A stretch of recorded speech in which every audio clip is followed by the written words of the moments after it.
ప్రజలు సోదర భావంతో మెలిగి శాంతి సామరస్యానికి కృషి చేయాలని గద్వాల్ సీఐ టంగుటూరి శ్రీను అన్నారు.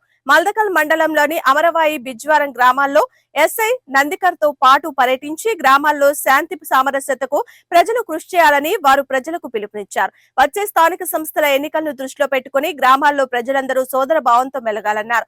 ఏవైనా సమస్యలుంటే ముందుగానే తమ దృష్టికి తీసుకురావాలని తెలిపారు. గ్రామాల్లో యువకులు గంజాయి తదితర మత్తు పదార్థాల వ్యసనానికి ఉండకుండా చర్యలు తీసుకోవాలన్నారు. గ్రామాల్లో అసాంఘిక కార్యక్రమాలు, కోడి పందాలు, పేకాట, డ్రగ్స్ తదితర వినియోగాలపై తమకు సమాచారం ఇవ్వాలన్నారు.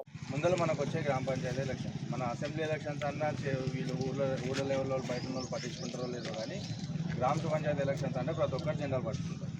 ప్రతి ఒక్కరు నేను ఈయనని గెలిపేయాలి, నేను ఆయనని గెలిపేయాలని చెప్పి తిరుగుతూ ఉంటాను. ఈ పరిస్థితి ఇట్లుంటే మనకు సమస్యల కారణం ఏముంది? ఈ మధ్యలో ఉన్న డిస్ప్యూట్స్ అదే కదా, వాళ్ళ మధ్యలో ఎవరి సమస్య ఉందో వాళ్ళ మధ్యలో ఉన్న డిస్ప్యూట్సే కదా. సమస్యకు పోలీసులు కారణం కాదు. మీ వీడికి రావడానికి ఉద్దేశం ఏంటంటే, మరి లేదంటే పిల్లగాడు మీ ముందర తాగుతుంటే అది గాంజానా కాదని ఎట్లా గుర్తుపడతారు?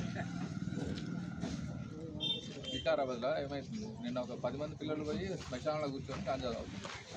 అందరూ 15-20 సంవత్సరాల లోపల. నాకు ఒక రిపోర్టర్ ఫోన్ చేసింది, సార్ ఇట్లా ఉంది సార్ అని. పోయి చూస్తే అంతా చిన్న పిల్లలు.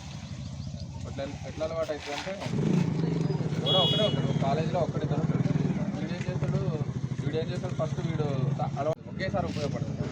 ఆ హెల్మెట్ జీవితంలో దాని మొత్తం సర్వీస్లో ఒక్కసారి ఉపయోగపడుతుంది. ఆ ఒక్కసారికే ఈ లైఫ్. ఆ రోజుకి నువ్వు బ్రేక్ ఏంటంటే ఖర్చు. వచ్చిన 10 మంది కూడా ఓన్లీ హెల్మెట్ తోటి, హెల్మెట్ లేకపోతే డ్రైవింగ్ చేస్తారు. రెండు ఆప్షన్స్ చెప్తే ఇంకొకటి లేదు. ఇది ఎవరు పెట్టుకుంటలేరు, నేను పెట్టుకుంటే వీళ్ళు ఏమో కామెంట్ చేస్తారని కూడా కొంతమంది పెట్టుకుంటారు. వాడు ఏమో అనుకుంటున్నా అని చెప్పేసి మనం ఒకరు ఇంతకుముందు అన్నారు ముందర, నేను ఒక్కరిని పెట్టుకొని పోతే ఏదో ఆఫీస్కి పోతున్నాడు పెట్టుకొని పోతున్నాడు అని